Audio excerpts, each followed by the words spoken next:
Rural Heritage on RFD TV is brought to you by Rural Heritage Magazine, a bi-monthly magazine featuring articles about farming and logging with draft animal power, small-scale diversified family farming and homesteading, and other aspects of our rich rural heritage.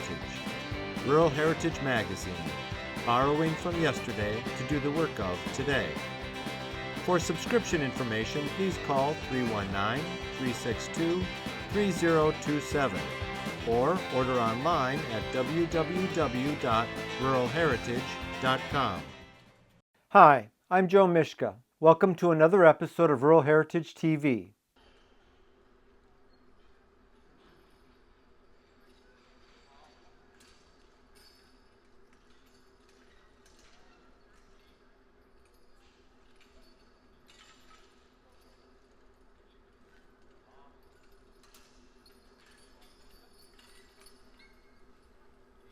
This is our only mule team at the Casey Roll Show this year. They are a draft mule. They are produced by crossing a mammoth jack donkey, mammoth male donkey with a Belgian draft mare. It gives you the sorrel big draft mules. This is a great team of mules. Doyle does a fantastic job driving them, and he's placed high all weekend in the classes he's been in.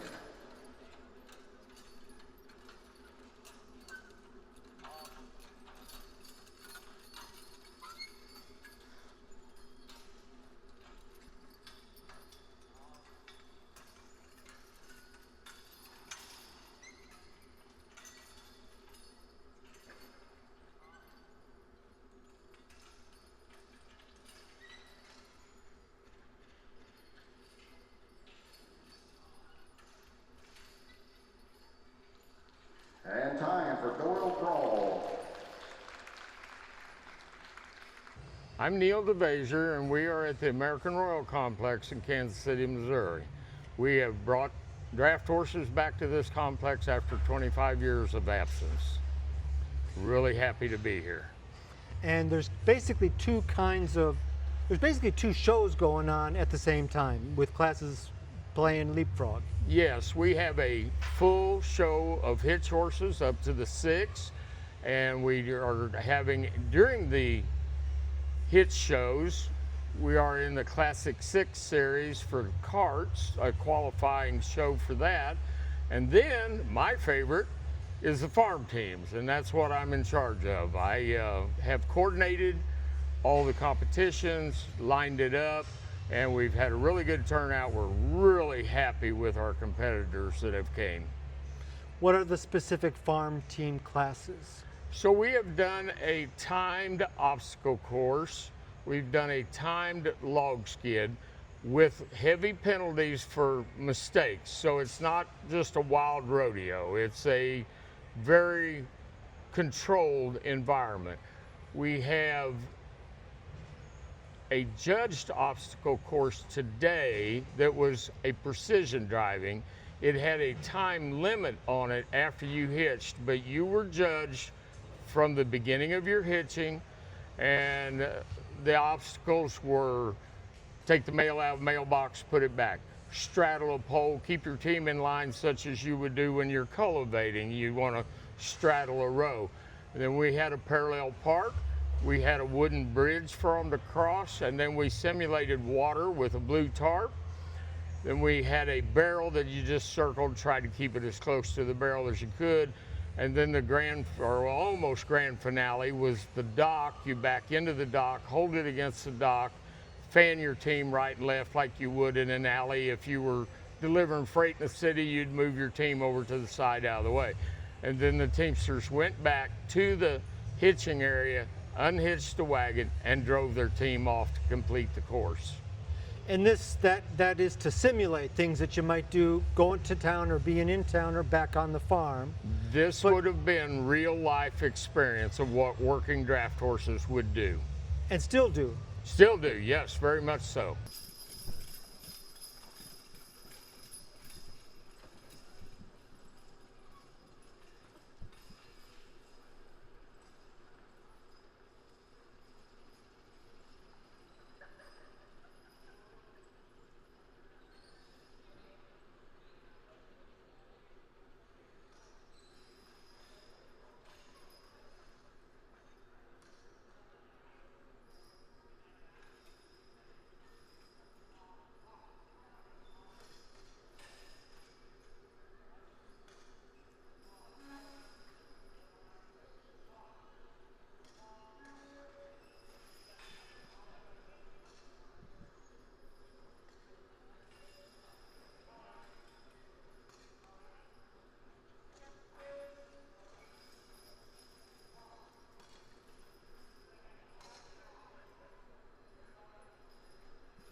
every farm team here today has came from a working situation.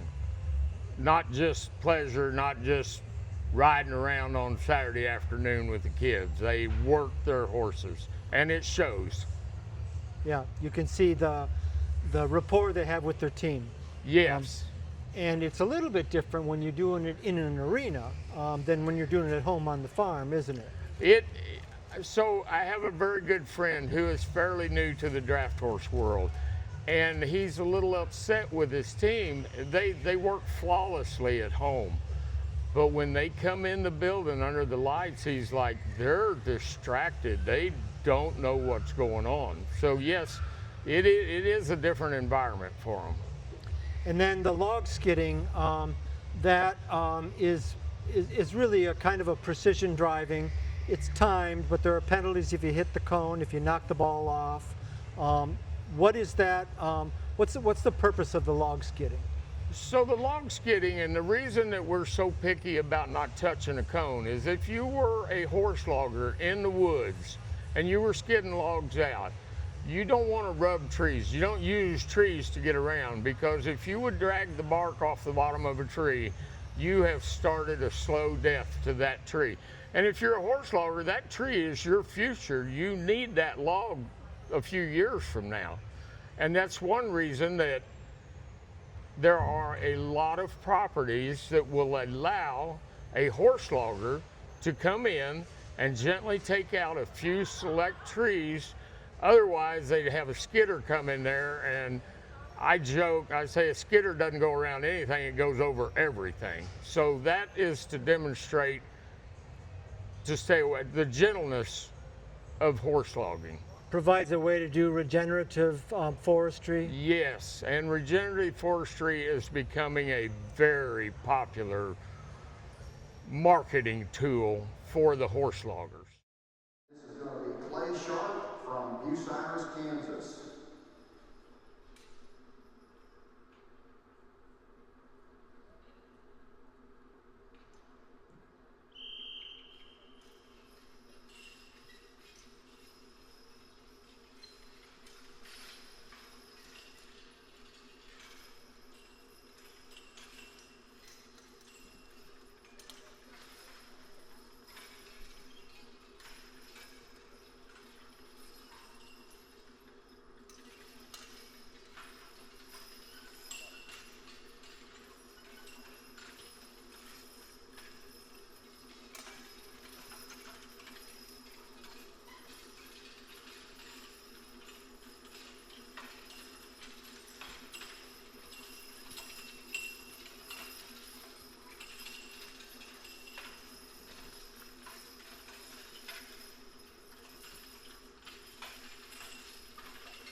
And time for Clay Sharp. I expect a fast time coming in. We were really blessed here this weekend. I feel like that the draft horse industry, the working horse side of it, is starting to come alive again. It had died off. I'm on a little side note. This may get edited out. My brother-in-law calls me every month and says, well, we lost this guy or that guy, and his comment is the old timers are dying. I'm like, David, we are the old timers. Right. So it's really exciting to see so many under 40, a few of them under 30 that are really interested. And then today we had 3 kids that are under 20, and they are very competitive. Right. Very proud of them. Right. And you know, they do use their teams at home, and they use them to work with. They might do farming with tractors as well, or have a job in the city. Yeah. But when they come here, they can make friendships, and there's a rivalry, and there's a rapport that they have with each other. That's got to be important. There is, and I made mention of it earlier during the show. Everybody that comes here to win. But when they're on the other side of the wall hooking, they're all there for everybody. It is a family. If you need a neck yoke, you might get one from your competitor. Oh, absolutely. I mean, they'll hurry as fast as they can to get unhooked so you can have what you need to do what you need to do. Right, yeah. I mean, I think it's kind of a rising tide lifts all ships, but I also think it's kind of you don't feel as lonely crazy doing what you're doing if you know other people are doing it too. Yes, it's an emotional support group. Right, exactly, yeah. Something I should have asked about that I didn't? You want to say anything about the show or prospects for next year? Or yeah. Go ahead. So this is our inaugural show. Been 25 years since draft horses were at the American Royal Complex. This complex that we are in right now is going to be torn down by the city of Kansas City. The American Royal in Kansas City, Missouri is over with after the show this fall. They are building a totally new complex out by the racetrack west of here about 15 miles. And they have a board in place that is really excited about the continuation of the draft horses back into the American Royal. Because 50 years ago, the draft horse show was the highlight of the American Royal.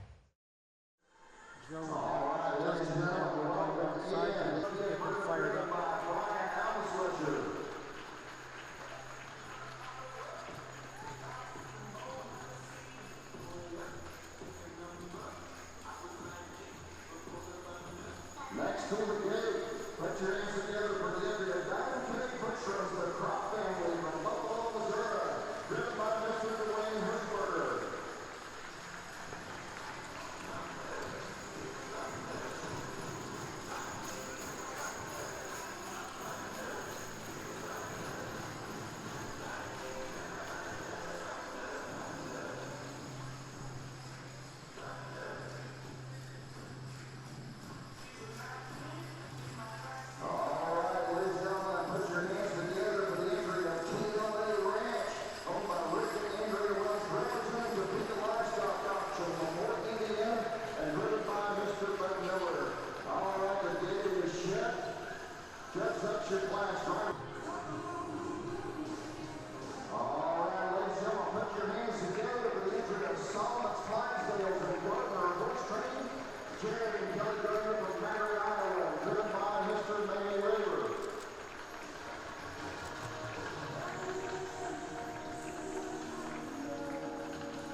Let's take a look. Welcome in the entry of Ollie's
This program is available for purchase. To order your copy, please call 319-362-3027 or visit www.ruralheritage.com. Rural Heritage is a bi-monthly magazine dedicated to draft animal farming and logging, as well as other aspects of our rich rural heritage. It is published by Mishka Press, which also offers a complete line of back-to-the-land books, DVDs, and calendars. Call or write for a catalog or subscription information, or visit our website at www.ruralheritage.com.